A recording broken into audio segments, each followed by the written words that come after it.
Alors, qu'est-ce que nous raconte le théorème des accroissements finis, théorème que beaucoup d'entre vous ont certainement déjà croisé ou beaucoup d'entre vous en ont entendu parler. On va essayer de le comprendre sur la base d'un graphique et puis on va l'énoncer et on va le démontrer. Alors, je vais simplement dessiner, comme à l'habitude, un graphe où nous allons essayer de représenter ce qui se produit dans ce théorème des accroissements finis. Et on va prendre une courbe relativement simple, mettons, voilà. Cette courbe, je vais la prolonger un petit peu ici. Et on va prendre deux points sur cette courbe. Je vais peut-être prendre une autre couleur. Voilà, deux points sur cette courbe. Nous avons A ici, f de A, cette courbe f de x, et B, f de B, que je dessine ici. Entre ces deux points, je fais passer une droite. Voilà, ceci, il s'agit de la droite qui va relier le point A, f de A, au point B, f de B, ces deux points appartenant donc à la courbe f de x. Et qu'est-ce que va nous dire le théorème des accroissements finis? Il va nous dire que si je prends une pente f de B moins f de A sur B moins A, autrement dit, la pente de la droite verte, eh bien ceci, ça va être égal à la dérivée de ma fonction f de x en un point x étoile. Plus précisément, on va prendre pour ce théorème une fonction qui est définie et qui est continue sur un AB, sur un segment AB fermé, borné. Nous allons prendre f dérivable sur l'ouvert AB, l'ouvert AB, j'espère que c'est sûr qu'on voit complètement qu'il s'agit de l'ouvert AB, voilà. A et B ne sont pas contenus dans l'intervalle de dérivabilité, bien sûr. Donc si j'ai une fonction qui est comme cela, virgule, alors il existe un x étoile tel que nous avons ceci et x étoile appartient à AB et c'est un point intérieur dans AB. X étoile appartient à AB, c'est un point intérieur de AB. Alors qu'est-ce que ça veut dire ça? Qu'est-ce que ça veut dire cet énoncé que je vais encadrer? Voilà.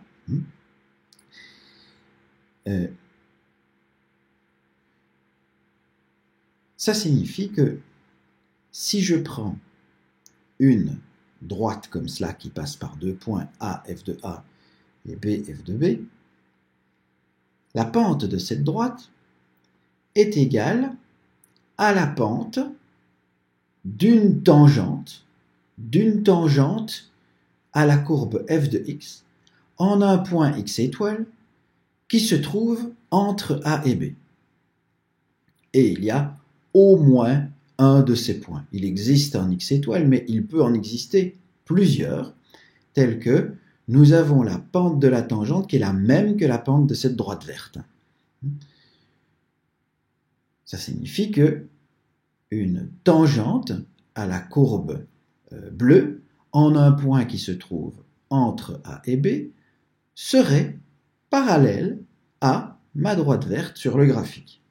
D'ailleurs, je peux essayer tout de suite d'aller chercher cette tangente-là. On va la mettre plutôt ici, voilà. Voilà. Voilà. Ceci, ici, là, quelque part,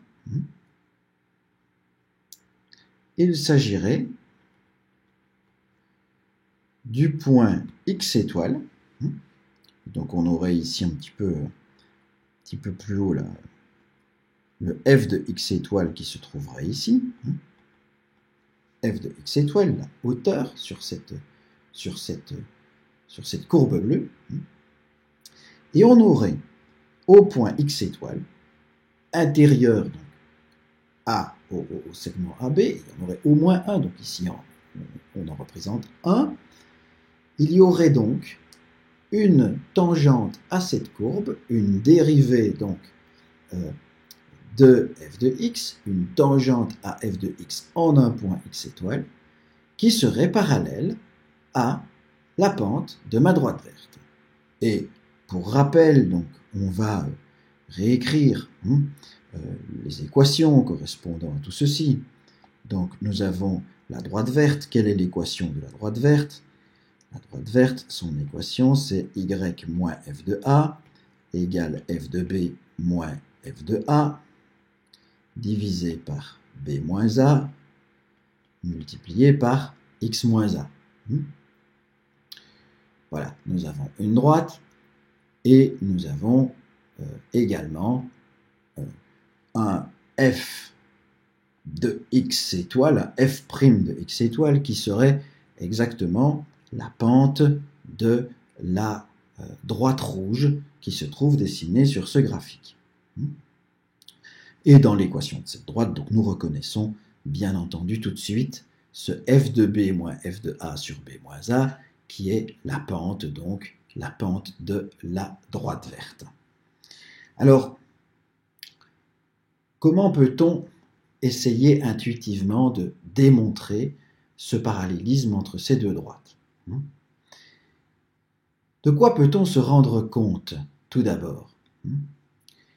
On peut se rendre compte que nous avons ici une pente, une tangente à la courbe bleue. Si nous regardons comment évolue la tangente à la courbe bleue, on voit que cette tangente est, en tout cas sur le graphique que nous avons ici, la pente de la tangente, elle est tout d'abord au point A plus grande que la pente de la droite verte, et cette tangente ne fait que diminuer pour devenir à un certain moment une pente plus petite que la pente de la droite verte. Et qu'est-ce que ça peut nous dire, ça? Ça peut nous dire que entre A et le point X étoile qu'on voit là, eh bien, on peut intuitivement comprendre que la distance entre la courbe bleue et la droite verte, elle augmente, parce que la pente est toujours plus grande, la pente de la droite rouge est toujours plus grande que la pente de la dérivée en des points qui se trouvent entre A et X étoile, la pente, de la tangente à la courbe f de x entre A et X étoile, donc la pente est toujours, cette dérivée-là est toujours plus grande que la pente de la droite verte. Donc ça signifie que la courbe bleue, on peut le comprendre facilement, augmente plus que la droite verte. Et donc que la distance entre la courbe bleue et la droite verte ne fait que augmenter. Et puis, au-delà de ce point X étoile, on a tendance à croire que la pente de la tangente Donc on imagine que la droite rouge, que la pente de la tangente, que la tangente qu'on continue à dessiner des tangentes après x étoile, et quand on continue à dessiner les tangentes après x étoile et jusque b, la pente de cette tangente se met à diminuer. C'est-à-dire qu'à ce moment-là, la courbe bleue, la pente de cette tangente se met à diminuer, mais surtout, elle se met à être plus faible que la pente de la droite verte. Et donc, à cet endroit-là, la courbe bleue augmente moins que la droite verte. C'est ça qui nous fait penser au fait que ce point x étoile pourrait tout simplement correspondre au point où la distance entre la courbe bleue et la droite verte est la plus grande. On a une tangente qui augmente tout le temps plus que la pente de la droite verte, une pente de la tangente qui fait que on a une augmentation à la fois de la tangente mais aussi de la courbe bleue plus grande que l'augmentation quand x augmente de la droite verte, ceci entre a et x étoile, et puis à partir du moment où on a une tangente dont la pente est plus petite que la pente de la droite verte, eh bien on se rend compte que la droite bleue augmente la courbe bleue augmente de moins en moins vite et elle va finalement même rejoindre, elle augmente moins vite que la droite verte, et elle va même finalement rejoindre la droite verte. Et donc ça nous fait penser à dire, tiens, nous allons regarder la différence qu'il y a entre la courbe entre une fonction qui sera f de x, donc f de x c'est la droite bleue, et je vais regarder la différence entre ça et l'équation, la droite verte. Donc je vais regarder la distance qu'il y a entre les ordonnées, si vous voulez, de la courbe bleue et les ordonnées, les y, si vous voulez, de la courbe verte. Et donc j'ai ici y moins f de a moins f de b moins f de a sur b moins a que va multiplier x moins a. Voilà. Soustraction, je vais appeler ça une fonction g de x que je vais traiter ensuite. Donc ceci c'est g de x, ma fonction g de x. Ici, g de x, c'est une fonction que je définis comme étant finalement l'écart qu'il y a entre la courbe bleue et la droite verte. Et là, on peut constater immédiatement que si nous faisons g' de x, nous avons une quantité qui vaut f' de x moins f de b moins f de a divisé par b moins a. Je dérive les deux côtés de mon équation et j'ai f' de x moins tout simplement la constante f de b moins f de a sur b moins a qui va multiplier x moins a, donc x moins a, sa dérivée vaut 1. Donc j'ai cette quantité. Et cette fonction-là, on sait que l'on peut la dériver parce que nous avons cette fonction g, on sait qu'on peut la dériver puisque f est dérivable partout sur AB, donc j'effectue la dérivée sur AB ouvert. Hein. Et puis la droite, bien sûr, c'est une fonction qui est parfaitement dérivable, donc je peux calculer cette dérivée qui se trouve là-bas, g' de x égale f' de x moins f de b moins f de a sur b moins a. Alors, ici, à ce stade-ci, qu'est-ce que cela veut dire? Qu'est-ce que ça veut dire cette fonction g de x? Comme nous l'avons dit, nous savons qu'il s'agit d'une fonction qui, en a va valoir f de a moins f de a moins f de b moins a sur b moins a fois a moins a, ça va valoir 0. Et si on regarde G de B, pour des raisons tout à fait similaires, nous allons avoir 0 également, puisque nous savons que G de X, cette fonction-là, elle va correspondre à cette fonction-là va correspondre à l'écart qu'il y a entre ma droite verte et ma courbe bleue. Alors maintenant, on se dit, il faut essayer, donc intuitivement, c'est ce que nous avons dit, intuitivement, il devrait y avoir un endroit, intuitivement, il devrait y avoir un endroit où G' de X est égal à 0. Ceci, ça nous permettrait, évidemment, en ce x tel que G' de X est égal à 0, ça nous permettrait d'avoir immédiatement f' de ce x égale f de b moins f de a sur b moins a, et donc ça nous permettrait d'avoir le théorème qui est demandé. Bon, très bien.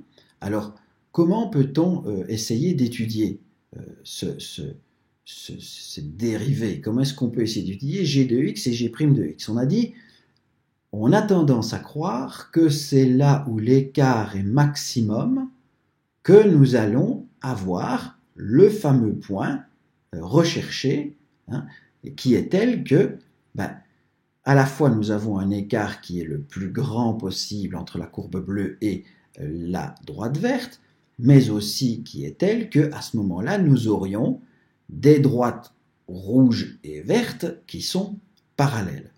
Et ça correspondrait très bien à un G' de X égale 0.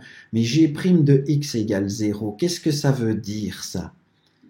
Eh bien, normalement, G' de X égale 0, ça devrait précisément correspondre à un maximum ou à un minimum de la fonction G de X. C'est un point intérieur. Nous savons que lorsque nous voulons chercher un maximum en un point intérieur, si on sait que nous avons en un point intérieur d'un intervalle un maximum, s'il y a un maximum ou un minimum, on est bien d'accord, en un point intérieur C, nous avions dit, mais en un point intérieur ici on peut prendre tout de suite X étoile, si il y a un maximum en un point intérieur là où une fonction est dérivable, eh bien, nous savons qu'en ce point-là, nous avons une dérivée qui est nulle. Ce point-là est stationnaire. Ça, ce sont des conditions nécessaires pour obtenir un maximum ou un minimum, pour obtenir un extrémum. Il nous faut aller calculer les dérivées premières et les annuler pour obtenir la possibilité pour que ces points, si les dérivées sont nulles, le point en question auquel on a calculé cette dérivée-là, si c'est un point intérieur, eh bien, il peut s'agir d'un maximum ou d'un minimum. Bon, très bien. Donc, on a envie de dire à ce moment-là, oui, cette fonction G' de X égale 0, s'il y a un maximum entre A et B de la fonction G de X, s'il y a un maximum en un point intérieur de A et B de cette fonction G de X, eh bien alors à ce moment-là, ce maximum doit satisfaire le fait qu'il y ait une dérivée nulle. Eh bien, est-ce qu'il y a un maximum ou un minimum en un point intérieur de AB? Qu'est-ce qui peut nous aider pour savoir, de manière purement théorique, s'il y a un maximum ou un minimum de cet écart, de cette fonction? Eh bien, ce qui peut nous aider théoriquement, alors oui, intuitivement, on le voit qu'il y a un maximum ici de cette distance, et c'est notre intuition qui existe depuis le début de cette démonstration. Mais quel est le théorème réel qui va nous aider à savoir exactement qu'il y a un maximum et un minimum entre le point A et le point B? C'est le théorème des bornes atteintes, le théorème des valeurs extrêmes. On va utiliser ce théorème des valeurs extrêmes qui nous dit, par le théorème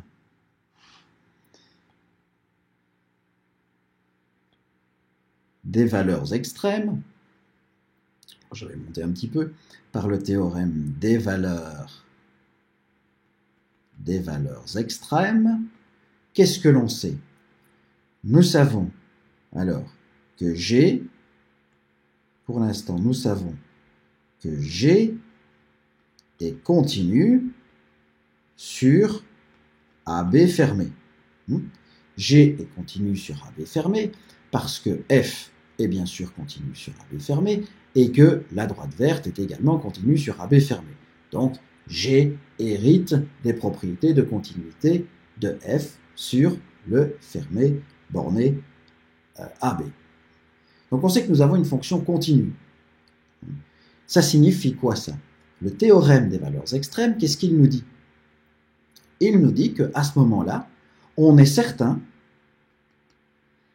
qu'il existe un C et un D, C et D, deux valeurs, donc C et D, qui sont comprises entre A et B, C et D sont deux valeurs qui seront prises entre A et B, là,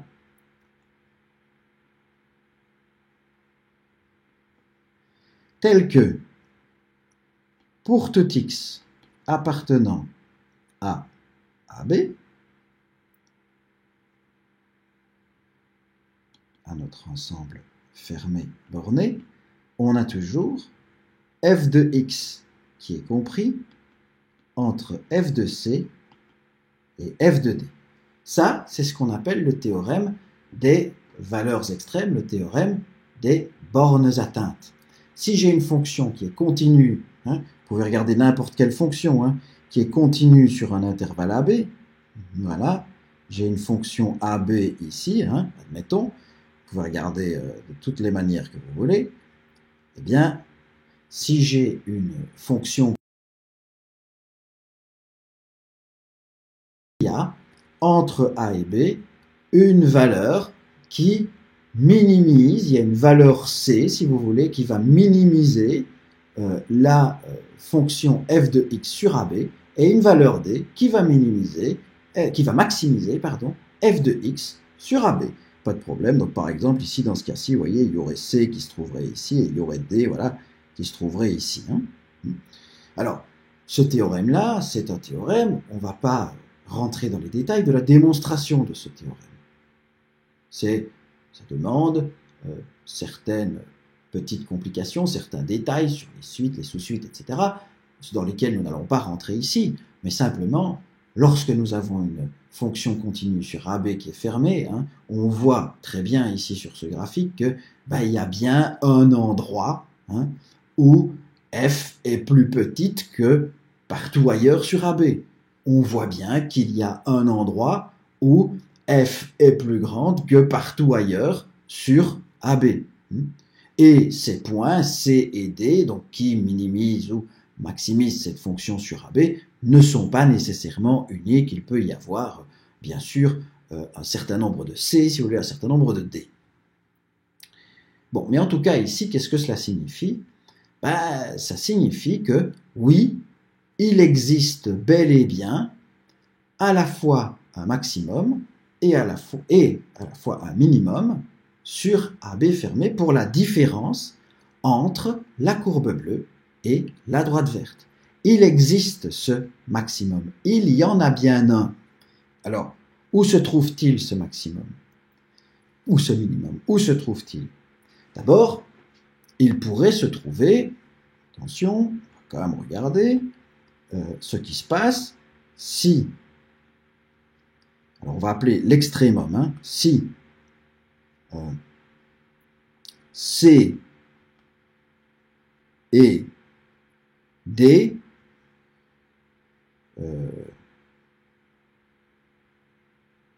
si le maximum et le minimum se trouvent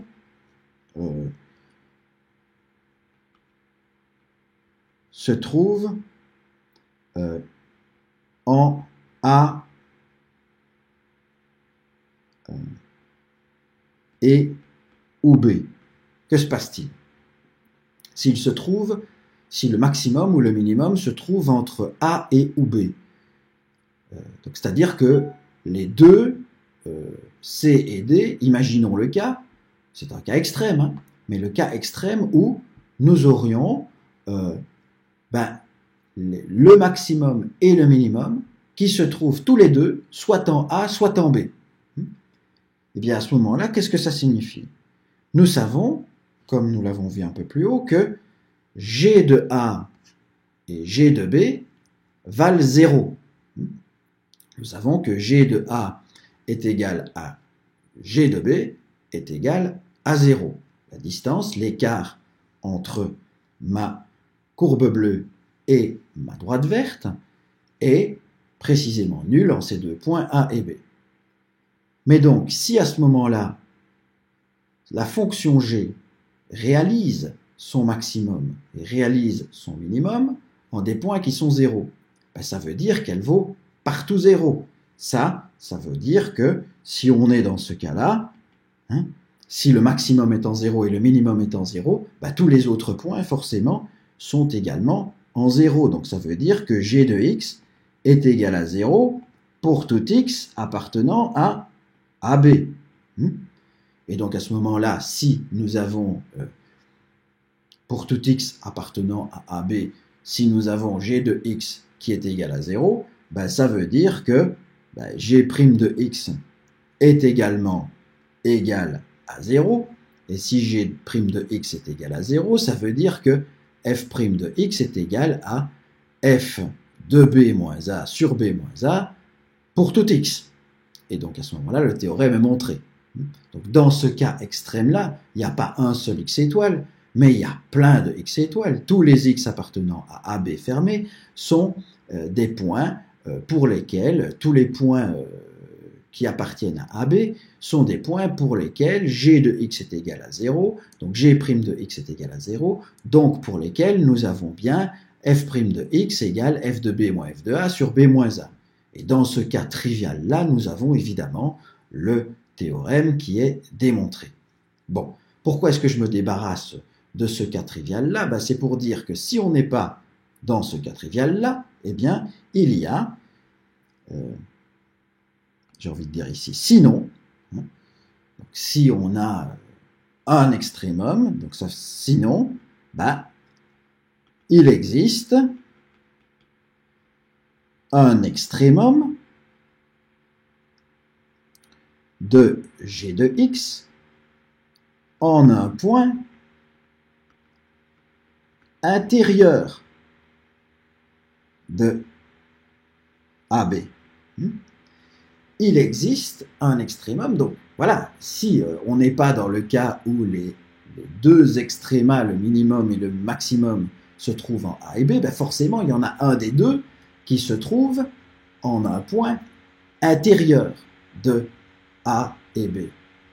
Et si nous avons un extrémum qui se trouve en un point intérieur d'une fonction du domaine de dérivabilité, enfin si on a un extrémum qui se trouve en un point intérieur de AB et que sur AB cette fonction est continue, eh bien ça veut dire à ce moment-là, par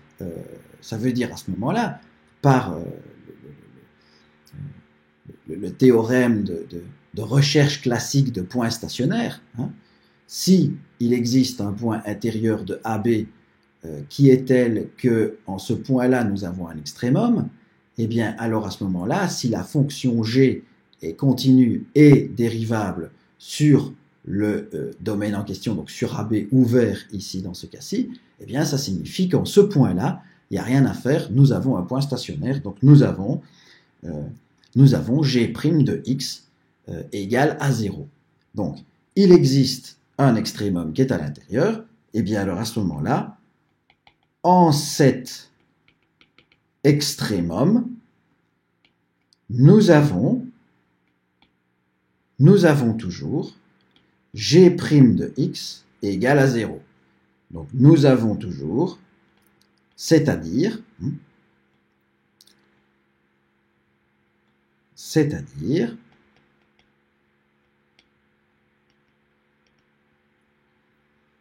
g' de x égale 0. Qu'est-ce que ça veut dire? Ça veut dire f' de x, c'est-à-dire f' de x égale f de b moins f de a sur b moins a. Et donc, qu'est-ce que ça signifie, ça? En cet extrémum, c'est-à-dire là où il y a une distance maximale ou minimale entre la courbe bleue et la droite verte, eh bien, en cet endroit-là, eh bien, nous avons cette égalité qui est vérifiée. Par conséquent, cet extrémum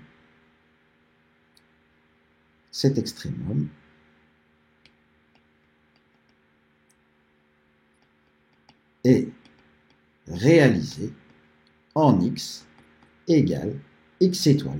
Voilà, nous avons trouvé un point x étoile qui est tel que nous avons bel et bien cette égalité.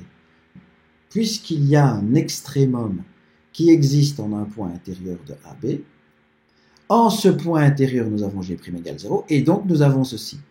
Donc nous avons trouvé un point x étoile qui est exactement, qui respecte exactement ce qui est indiqué dans le théorème. Et si on revient sur notre graphe ici, eh bien rapidement, on se rend compte que, ben oui, nous avons un point, un extrémum qui existe entre A et B. Ce n'est pas le minimum, parce qu'en fait, le minimum sur AB de cette fonction g, il est réalisé en A, f de A. C'est plutôt le maximum, alors. Et donc ici, nous avons un extrémum qui existe bien entre A et B. Nous avons bien un extrémum pour la fonction g de x. En cet extrémum-là, nous avons g de x qui est égal, g' de x qui est égal à 0. Et donc, nous avons le résultat qui est demandé. Nous avons la pente de la droite rouge qui est exactement égale à la pente de ma droite verte, et ce, donc, en ce point x étoile, en la dérivée, donc en la pente de la tangente à la courbe f de x définie au point x étoile.